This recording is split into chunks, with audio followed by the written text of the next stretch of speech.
ভাই আমার হাতটা ধরে বলতেছে, জাবের তুমি গেলে আমি খুব একা হয়ে যাব।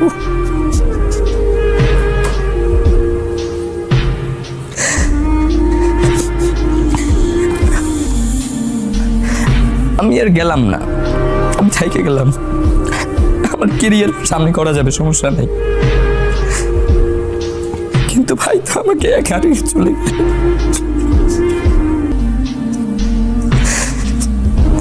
ওই রিক্সাটায় সবসময় আমি বসি। আমার বিয়ের জন্য হচ্ছে আমি আমার বোনকে নিয়ে তার আগের দিন ক্যাম্পেইন করে শেষ করে এরপরে দৌড়িয়ে গিয়ে লঞ্চে উঠছি।